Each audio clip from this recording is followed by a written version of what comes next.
Right, so rainy Wednesday, 19th of August. So once again, I'm perfectly happy to walk into a steel cage that surrounds this place in a sort of, I don't know, WWE wrestling sort of affair. But no, this is just actually the British legal process with the backing of the state. So if a British police is outside the purview of the state, then that can't last. It would need to be investigated by central government. But again, central government can't investigate because central government is trying to kill its own court officers. So this is a total breakdown in law and order in Birmingham. The bureaucrats in charge are not interested in law and order, so they're playing silly games with computers that any international observer will say is totally illegal. You cannot play with computers and pretend people have vanished and refuse to fetch representatives at all. And it's just rather embarrassing when these people could have walked down the road, walked into a well-known Birmingham building and say, sorry, is anybody available? So regardless of how this turns out, the professional reputation of David Fern is now associated with that kind of behaviour. If you're behaving in a predatory fashion, you're being removed from a department that oversees vulnerable people. If your attitude to ill health and disability over a very ill, disabled and vulnerable population to laugh at them, then you're dangerous and you're being removed. So by doing this, we're catching you, because when you're interviewed under caution, the way the department is run, based in terms of occupational health for your own staff, and of course the people we oversee, is going to be clearly insufficient because these people are being used in many cases as food effectively for these acquisitive little criminals like Jennifer Southall.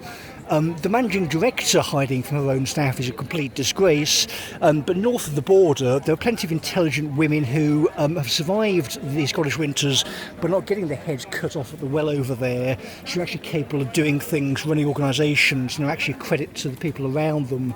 As such, my rib cage is a bit contracted after Friday before last, but after the sort of hug that you haven't gotten in 43 years, things get a bit better. But following on from that, the slight encouragement has given the McGraths what we've never previously had, which is air superiority. So we now have a Czech drone that can fly with double-digit kilometre range above this site. You've got eye vision goggles in the sort of VR sense, so I can look around using the 8K vision of this thing and just be a hawk above this place looking down on it. The only reason that's not happening now is because this place has a no-fly zone. You get arrested if you tried it, but the exclusion zone doesn't cover various bits of Scotland, so we can now exclude unprepared Brummies via the weather, via weaponry and via sight. So you can do this autodidactically if you like, and there is nothing the British state can do to stop you. What we're suggesting is that if you're honest, you can go down to a place where the honest people go, which is the court, and the court is in Birmingham by Bull Street. You can fly a drone, you can go in personally, or you can go and talk to people like a civilised manner and just see if you can find anybody civilised in the building.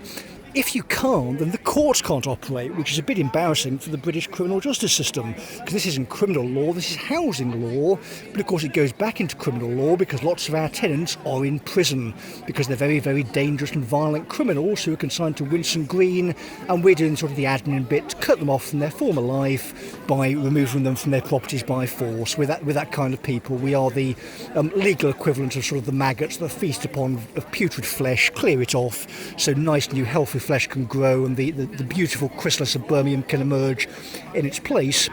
But we can't do that because a particularly revolting woman has taken over the organisation. Her little demon John Cotton is hiding under her gunt, her folds of flesh, and we just can't find the guy or his career any further. So it's a bit unfortunate for John Cotton to have to receive this kind of stuff on a Wednesday.